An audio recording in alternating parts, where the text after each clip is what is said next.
क्रांति कुंज गुरुकुल में सभी का स्वागत है। तो आज आपका पीवाई क्यूज की दूसरी क्लास लेके आए हैं। ठीक है। तो जिसके भी कंसेप्ट क्लियर नहीं है उसके बिना ये वीडियो ना देखें। पहले टॉपिक वाइज जो पॉइंट टू पॉइंट्स लेक्चर्स हैं उनको जरूर देखें एक बार, तभी ये पीवाई क्यू करने का फायदा है। ठीक है। बाकी इसमें भी हम कुछ कंसेप्ट्स को एक्सप्लेन करेंगे जो क्वेश्चंस में आए हैं। उसके अलावा जो भी बच जाते हैं उसके लिए वीडियो जरूर देखें। ठीक है। तो शुरू करते हैं आज क्लास। तो जो हमने पिछली वीडियो की थी 25 क्वेश्चन उसमें कर लिए थे। अब उससे आगे जो हमारा क्वेश्चन आता है, which of the following learning provides strategic help in the initial stages of learning, gradually diminishing as students gain independence. कि वो कौन सी लर्निंग स्ट्रेटेजी है जिसमें शुरुआत में तो गाइडेंस की जरूरत पड़ती है, लेकिन बाद में धीरे धीरे जो स्टूडेंट है वो स्वतंत्र रूप से सीखना लर्निंग करना शुरू शुरू कर देता है वो। तो कौन सी है वो कि जिसमें शुरुआत में गाइडेंस यानी कि असिस्टेंस की जरूरत पड़ती है, तो उसको बोलते हैं असिस्टेड लर्निंग। इसमें शुरुआत में असिस्टेंस की जरूरत पड़ती है टीचर के या फिर जो भी एक्सपर्ट हैं उस फील्ड के। फिर बाद में धीरे धीरे कम गाइडेंस की जरूरत पड़ती है और फिर लास्ट में कोई भी गाइडेंस की स्टूडेंट को जरूरत नहीं पड़ती है। ठीक है। तो अगला क्वेश्चन है situated cognition is. Situated cognition पहले ये पता होना चाहिए होती क्या है। सिचुएटेड यानी कि सिचुएशन में कॉग्निशन यूज कौन सी होगी कि जो रियल वर्ल्ड है या फिर सोशली या फिर फिजिकल कॉन्टेक्स्ट में।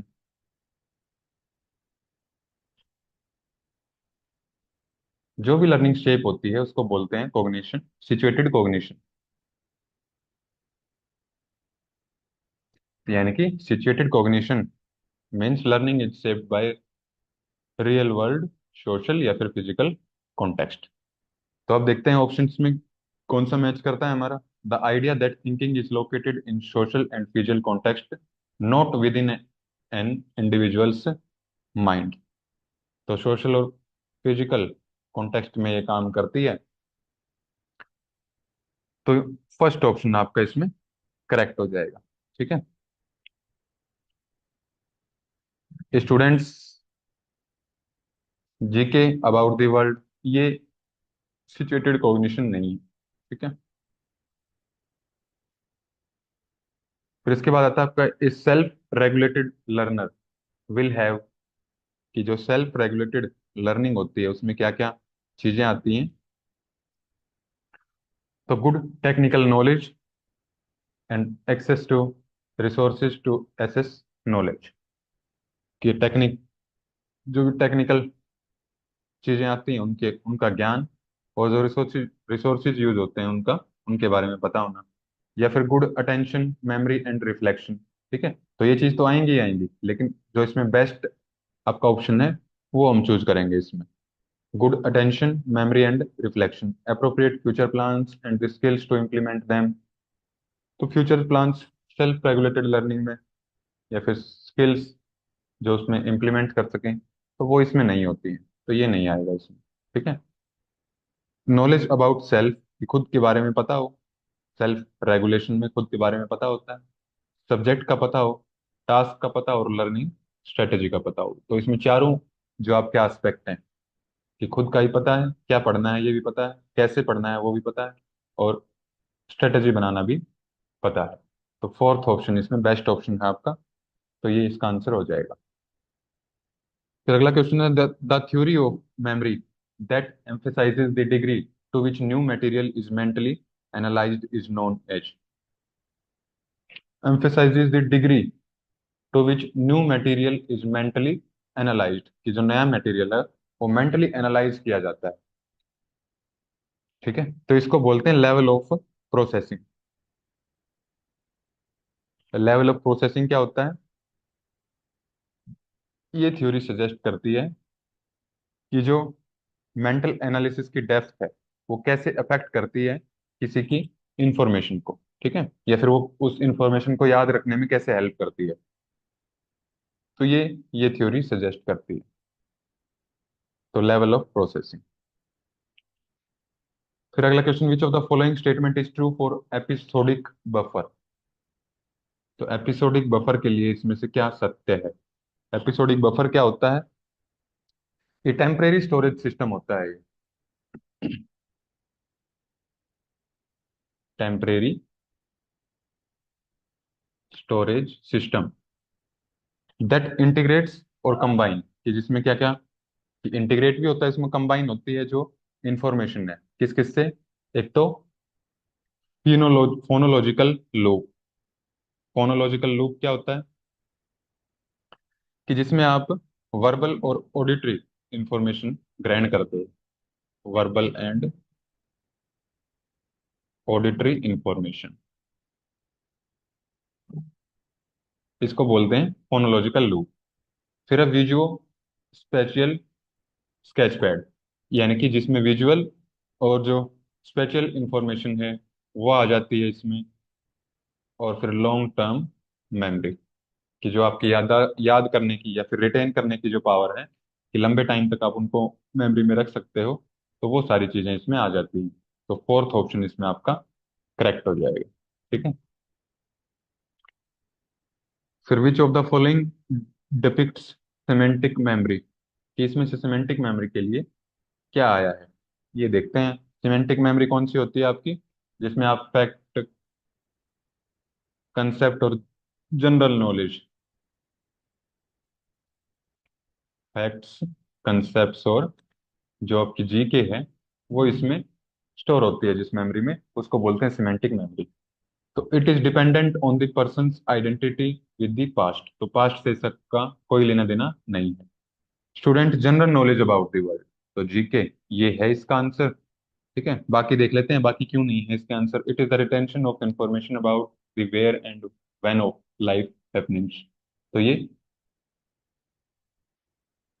फैक्ट्स के बारे में जानकारी देती है, कंसेप्ट के बारे में देती है, कि आसपास में क्या घटित हो रहा है इसके बारे में कोई कोई भी जानकारी नहीं देती। It is the knowledge in the form of skills, तो स्किल्स इसमें नहीं आती, तो ये भी नहीं आएगा। तो सेकंड आपका ऑप्शन इसमें आ जाएगा।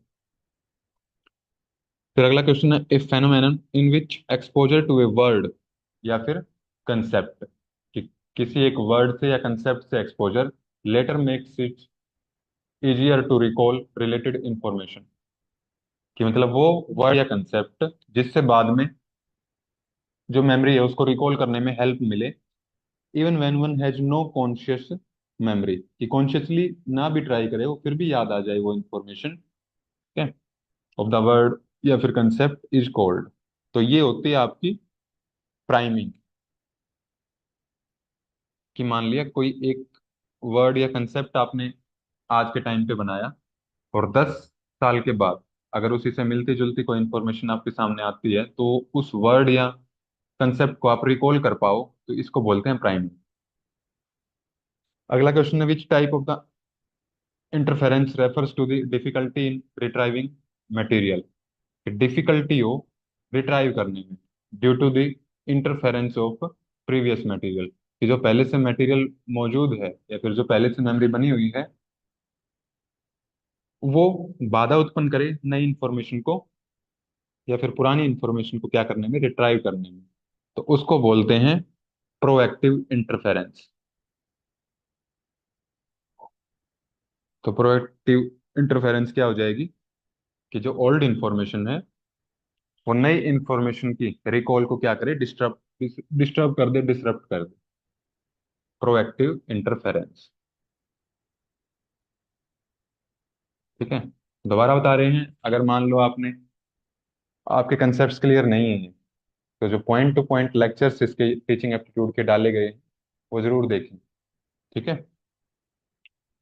अगला क्वेश्चन आता है, the loss of information in memory through it's non use, कि मतलब आपने काफी समय तक किसी चीज की आपने प्रैक्टिस नहीं की, मान लिया आज आपने पढ़ाई की और उसको रिवाइज नहीं किया बार बार, तो वो इंफॉर्मेशन क्या हो जाती है, लॉस हो जाती है, लॉस्ट हो जाती है, खो जाती है वो। तो इसको क्या बोलते हैं? इसको बोलते हैं DK theory.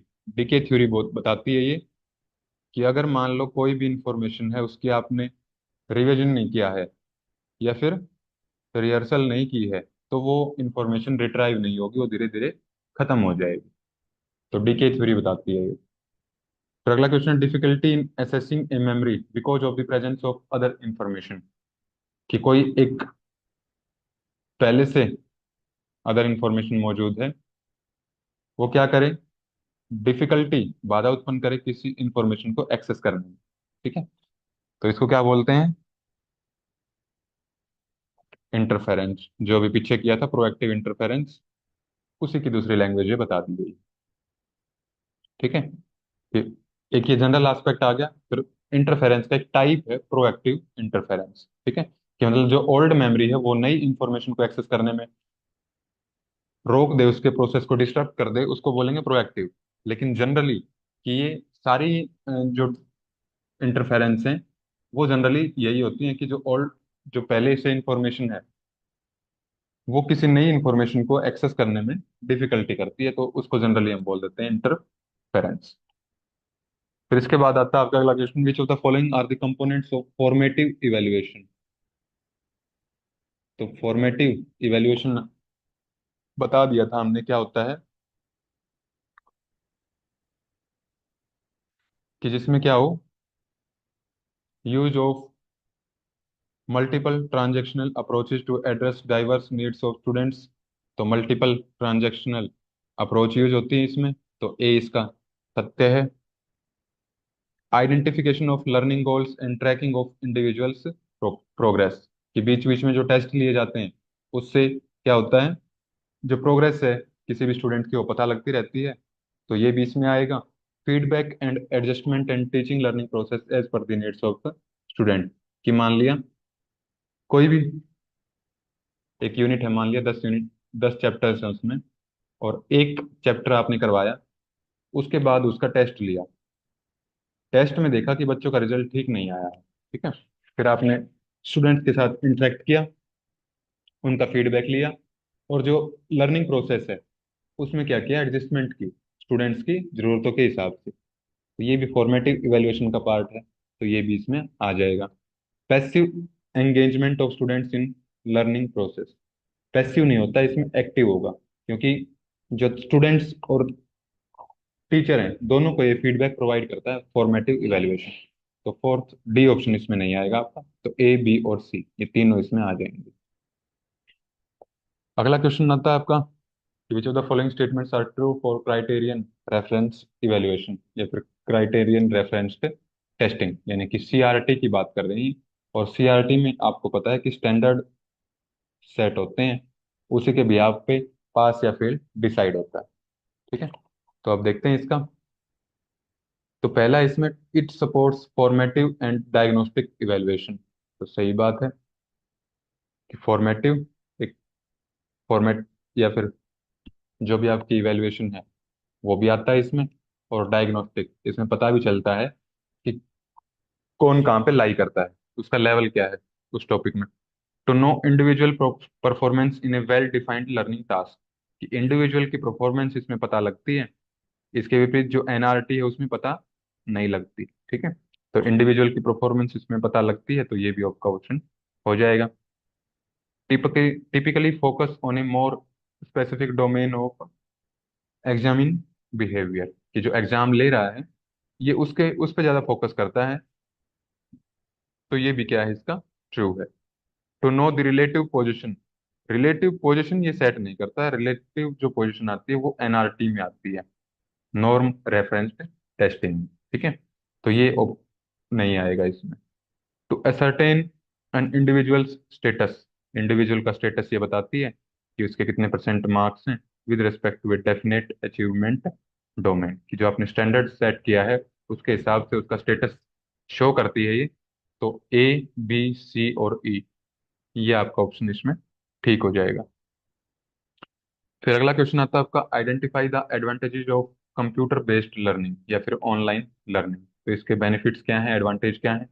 Self paced learning, तो ये आएगा कि आप खुद के पेस के अकॉर्डिंग, खुद के ग्रेस्पिंग पावर के अकॉर्डिंग क्या कर सकते हो, लेक्चर्स देख सकते हो, जैसे कि वीडियो डली हुई है आपकी, तो आप वो खुद की कन्वीनियंस के हिसाब से कभी एक वीडियो, किसी दिन दो वीडियो, ठीक है। जिस दिन ज़्यादा टाइम है आपके पास उस दिन चार पांच वीडियो ऐसे देख सकते हो। तो सेल्फ पेस्ड लर्निंग चलती है ऑनलाइन लर्निंग में। स्टूडेंट कैन स्टडी एनीवेयर, तो ये भी ठीक है कि ऑनलाइन आपका स्टडी मटेरियल डला हुआ है, ठीक है। या तो आप एप्लीकेशन पे जाके या यूट्यूब पे जाके क्या कर सकते हो, अपने घर बैठ के, ऑफिस में बैठ के, कहीं से भी एक्सेस उसको कर सकते हो। Hands on experience of lab या फिर प्रैक्टिकल वर्क, कि आपको फिजिकली प्रेजेंट होना पड़ेगा हैंड्स ऑन एक्सपीरियंस के लिए। तो इसमें फिजिकल प्रेजेंस नहीं होती, ठीक है। ऑनलाइन लर्निंग में आप घर बैठ के सीखते हो, लैब में किसी में या फिर प्रैक्टिकल वर्क करने के लिए नहीं जाते हो, तो ये इसमें ऑप्शन नहीं आएगा। सिर्फ flexibility to join discussion in the bulletin board, threaded discussion areas at any hour, कि आप किसी भी टाइम पे उसमें डाउट्स पूछ सकते हो, डिस्कस कर सकते हो, जिसमें भी आपको प्रॉब्लम आ रही है। तो ये भी इसमें आ जाएगा। तो ए, बी और डी, तीन ऑप्शन इसमें आपके आ जाएंगे।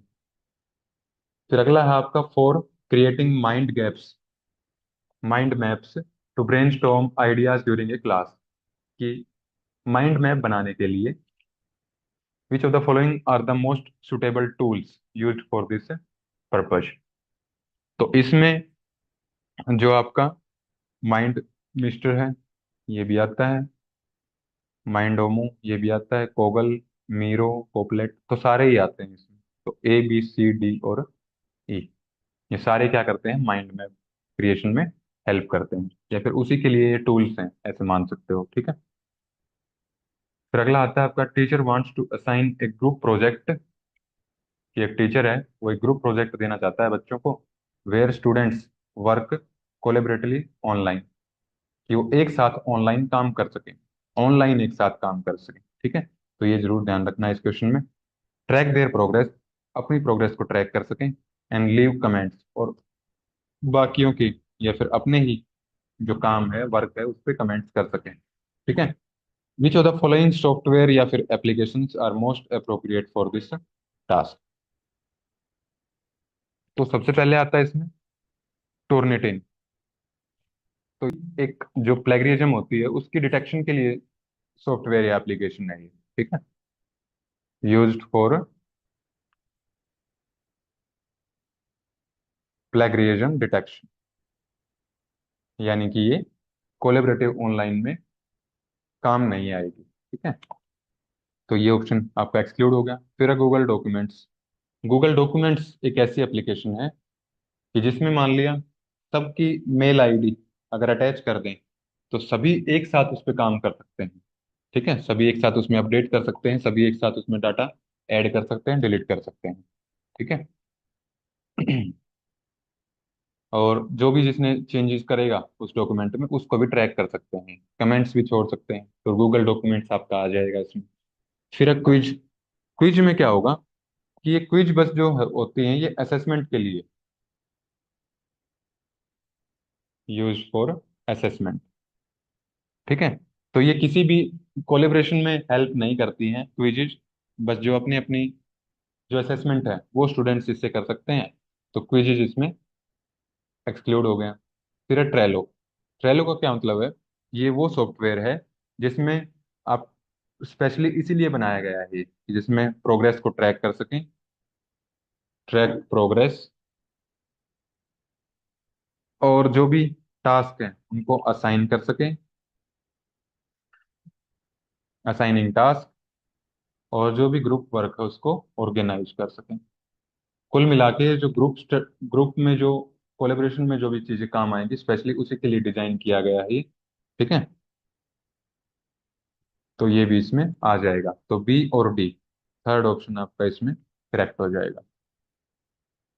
फिर इसके बाद आता है अगला question, which of the following software apps would teacher use to create, क्या क्रिएट करना है, formative assessment that provides immediate feedback, कि इमीडिएट फीडबैक उसमें मिले, ठीक है, during a live quiz session. तो जो सर्कल किए हैं इनको ध्यान रखना है क्वेश्चन में। माइंड मिस्टर, ये कौन सी एप्लीकेशन होती है, ये माइंड मैपिंग टूल है जो अभी पीछे किया था हमने, माइंड मैपिंग टूल है, ठीक है। याद कर लेना है, इसको रट लेना है अच्छे से। माइंड मिस्टर क्या है, माइंड मैपिंग टूल है, कोई भी लाइव क्विज सेशन ये ऑर्गेनाइज नहीं कर सकता, नॉट फॉर लाइव सेशन। फिर दूसरा आता है कहूट। कहूट क्या है? इंटरेक्टिव ऑनलाइन प्लेटफॉर्म है ये, जिसमें स्पेशली क्विज आती हैं, इंटरेक्टिव क्विज प्लेटफॉर्म। ठीक है, तो ये आपका इसमें ऑप्शन आ जाएगा, क्योंकि लाइव क्विज सेशन चाहिए है आपको और कहूट में वो अवेलेबल होते हैं। ठीक है, फिर अगला आता है मीरो। मीरो क्या काम आता है? ये कोलेबरेटिव व्हाइट बोर्ड टूल होता है ये।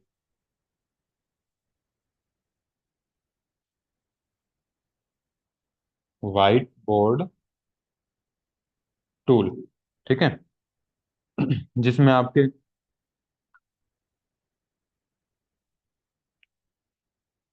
जैसे ये ब्लैक बोर्ड दिख रहा है आपको, इसमें मीरो एप्लीकेशन में, मीरो सॉफ्टवेयर पे व्हाइट बोर्ड होता है। उसी पे कोलेब्रेशन में स्टूडेंट्स हेल्प क्या करते हैं, एक दूसरे के साथ मिलके स्टडी करते हैं। ठीक है, तो ये भी नोट फॉर क्विज, क्विज इसमें नहीं होती। फिर क्विजिज, ये specially quiz based learning platform है।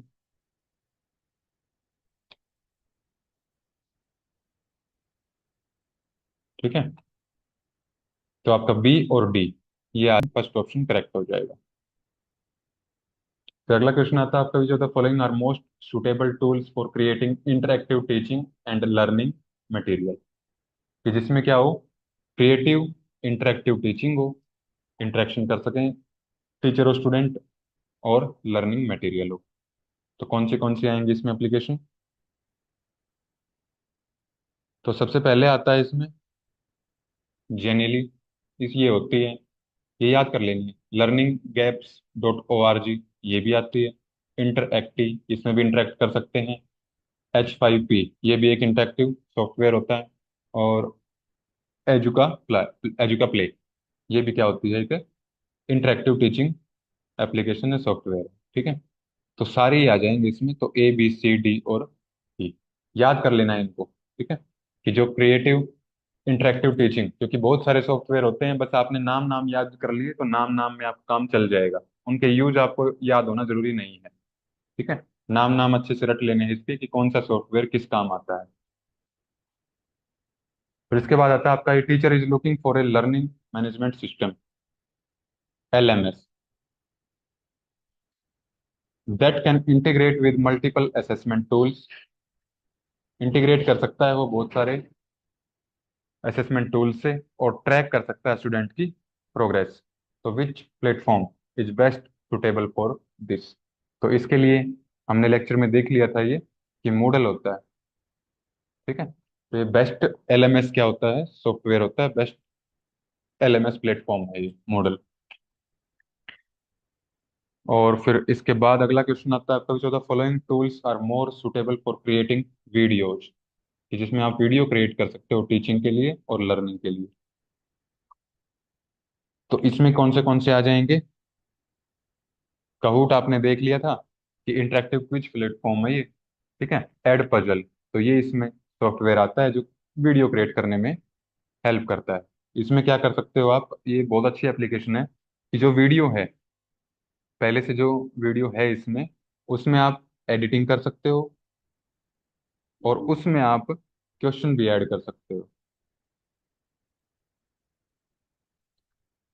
एडिट और add question to existing video,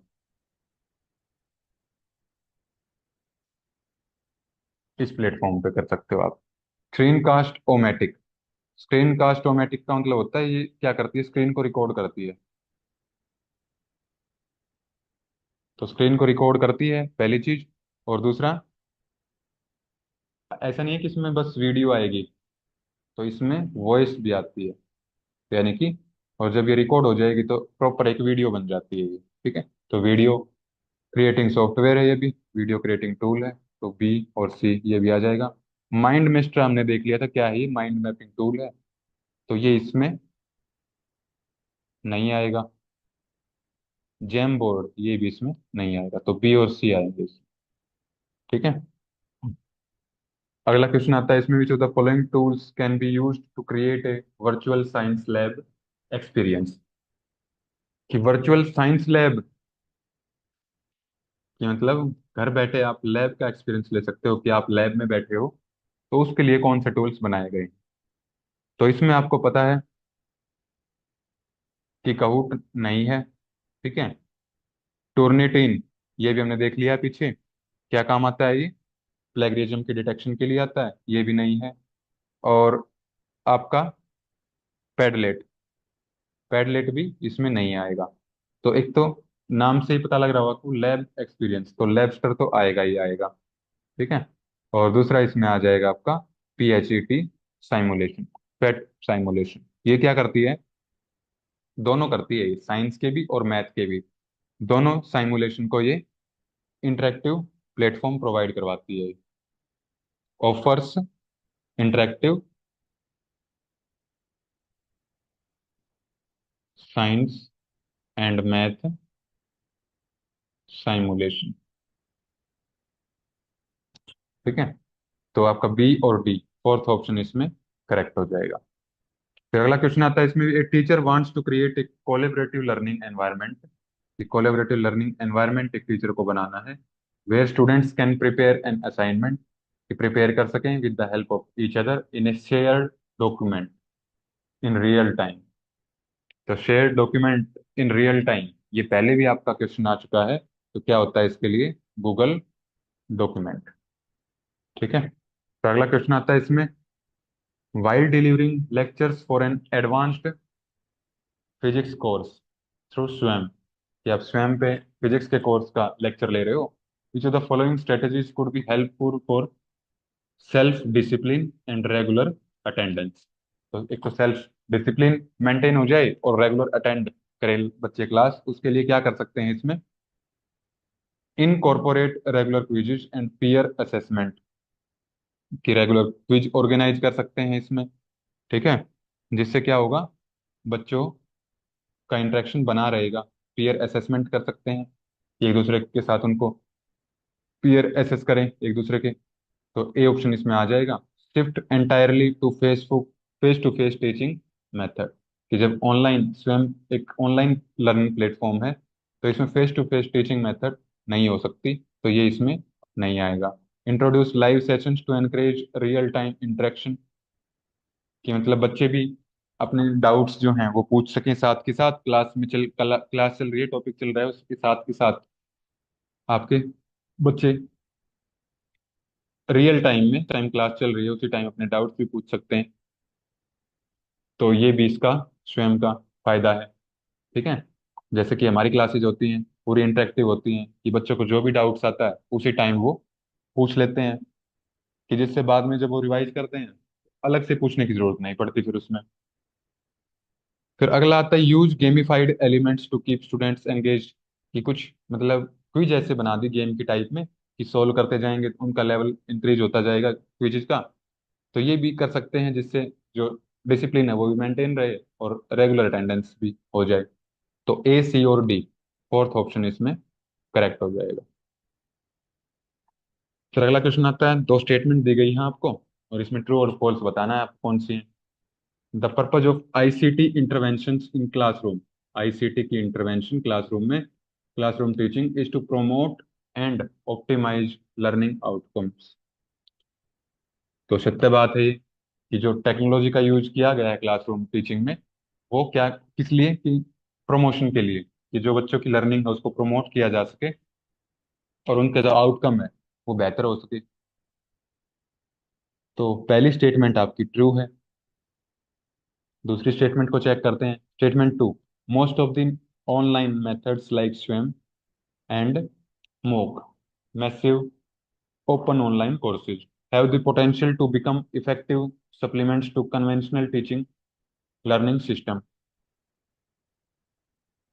तो क्या है ये, कि जो भी ऑनलाइन लर्निंग प्लेटफॉर्म है ये इफेक्टिव है किससे ज्यादा, कि जो कन्वेंशनल टीचिंग लर्निंग सिस्टम था उससे ज्यादा इफेक्टिव है। तो ये भी सत्य है। ठीक है। इसलिए इनको डेवलप किया गया है, क्योंकि ये इफेक्टिव। तो दोनों स्टेटमेंट क्या है आपकी, ट्रू है। तो both 1 and 2 statements are true. तो आपका फर्स्ट ऑप्शन इसमें ट्रू हो जाएगा। फिर अगला क्वेश्चन है, what are the which of the following are benefits of metacognition. तो मेटाकॉग्निशन के बेनिफिट्स क्या हैं, तो देख लेते हैं इसका कि क्या क्या बेनिफिट्स हैं इसके। Metacognitive practices help learners to plan, monitor and evaluate their own progress. तो बिल्कुल सच बात है, ये मेटाकॉग्निशन हेल्प करता है, ठीक है, कि जिससे जो शिक्षार्थी हैं वो प्लान भी कर सकें, खुद की प्रोग्रेस को मॉनिटर कर सकें और खुद का इवेल्युएशन भी कर सकें। तो ए ऑप्शन तो आ जाएगा इसमें। फिर दूसरा है आपका, metacognitive practices make a unique contribution to learning over and above the influence of cognitive ability. की जो मेटा कॉग्निटिव प्रैक्टिसेस हैं उनसे क्या होगा, एक अलग से उनका प्लस पॉइंट ये होता है कि जो कॉग्निटिव एलिमेंट है वो उसको इन्फ्लुएंस नहीं करती, मतलब हर एक स्तर के बच्चे के लिए ये फायदेमंद होता है। तो ये भी क्या हो जाएगा इसका, ट्रू हो जाएगा। Metacognitive practices help to improve the academic achievement of learners. तो बिल्कुल सच है ये, कि जो मेटाकॉग्निशन होगा कि जिसमें स्टूडेंट्स प्लान भी करेंगे, मॉनिटर भी करेंगे और खुद को इवेल्युएट भी करेंगे, तो ओवरऑल उनकी जो अचीवमेंट है वो क्या होगी, इंप्रूव होगी। ठीक है, तो सी ऑप्शन भी आ जाएगा। तो वैसे तो आपका आंसर आ गया है कि जिसमें ए बी और सी तीनों, तो वो एक ही ऑप्शन है, मतलब डी भी ठीक रहेगा आपका। पढ़ लेते हैं एक बार। Metacognitive skills help students to transfer what they have learn from one context to the next. तो मेटाकॉग्निशन होता ही ये है कि आपने किसी एक संदर्भ में कोई चीज सीखी है और उसको किसी दूसरे संदर्भ में उसको यूज कर सकते हैं। ठीक है, तो ए बी सी और डी चारों इसमें बेनिफिट्स लिखे हुए हैं मेटाकॉग्निशन के। फिर इसमें लास्ट क्वेश्चन आता है आपका, dash describes how learners monitor and control their cognitive processes। कि क्या है वो जो मॉनिटर करता है और कंट्रोल देयर कॉग्निटिव प्रोसेस, इसको कंट्रोल करता है। तो ये आपको पता है, अभी ऊपर ही किया है हमने, कि मेटाकॉग्निटिव जो रेगुलेशन है वो हेल्प करता है स्टूडेंट्स को कि वो मॉनिटर कर सकें, प्लान कर सकें, सेल्फ ऑर्गेनाइज कर सकें, सेल्फ इवेलुएट कर सकें। ठीक है, तो ये आपका जो पीवाईक्यूज थे जनवरी 2025 जो लास्ट ईयर एग्जाम्स हुआ था, उसमें जो इंपॉर्टेंट क्वेश्चन थे, जो कंसेप्ट बेस्ड क्वेश्चन थे, वो सारे हो गए हैं क्लियर। ठीक है, किसी को कोई डाउट हो तो वो कमेंट बॉक्स में अपना सवाल डाल के पूछ सकता है, कोशिश करेंगे उसकी भी एक वीडियो बना के डाल दें।